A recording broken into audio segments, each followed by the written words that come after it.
looking at the harbor by the sea.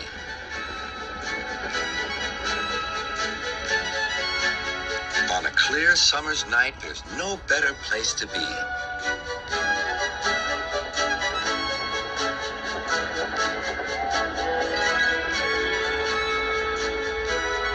The big ships bring passengers. Cargo ships carry machinery and other things. Duck and Percy puff backwards and forwards with the crates of cargo as they are loaded and unloaded by the quayside. One morning, Duck and Percy noticed that the horizon was packed with sails flapping against the blue sky. I wish I could sail to faraway lands, sighed Duck. Engines can't go sailing, snorted Percy, because engines can't float. Duck still had his dreams. Suddenly, they were rudely interrupted.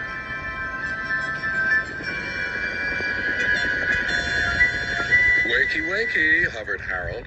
I'm looking at the boats, replied Duck. That's the regatta. Lots of boats, lots of races, great fun. I hover around in case I'm needed. Do you go to the horizon? Asked Duck. Yes, and beyond. I didn't know there was a beyond, whispered Percy.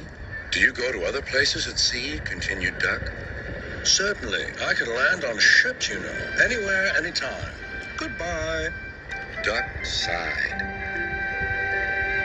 He went on talking about the regatta all day. Percy lost patience. Well, Duck, I'd rather have my wheels on solid ground. Our rails can take us to all the places we could ever wish to see. That's an emergency, called Duck's driver. I'll check with the harbor master. He returned with bad news. A man taking part in the regatta has hurt his hand. We're to take him to the hospital at the next station. Harold's bringing him now. Come on.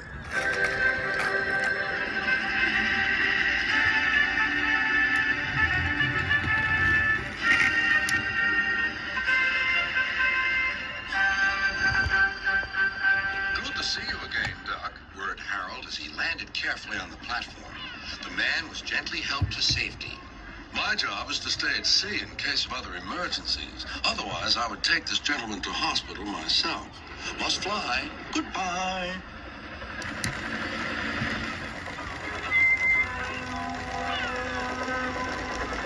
Duck set off on his journey. Soon he was steaming well, and his wheels were thundering along the track.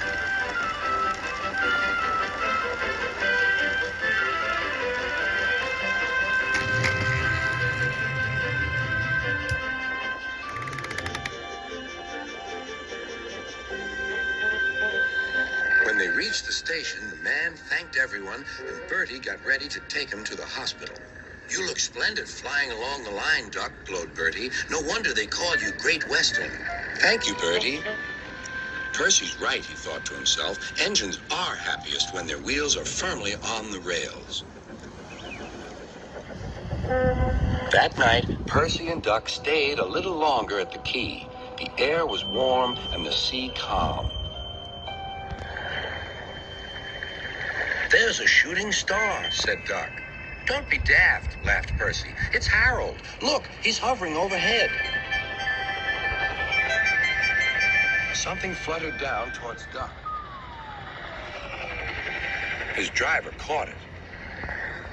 It's a flag from the regatta. Harold's giving it to you as a present, Duck. That was kind of Harold, whispered Duck. He may have whirly arms instead of wheels, but he seems to understand just what an engine needs. Duck still wonders about the lands beyond the horizon, but I think he knows that sometimes the best travels are those we can only dream about. Don't you?